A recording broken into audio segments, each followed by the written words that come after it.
можно в Африку прийти. В Африке реки вот такой ширины, в Африке горы вот такой вышины, крокодилы, бегемоты, обезьяны, кашалоты, и зеленый попугай,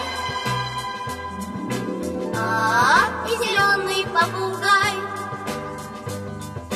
И как только-только, и как только на дорожке, и как только на тропинке встречу я кого-нибудь, то тому, кого я встречу, даже верю, не забуду, буду здрасте говорить.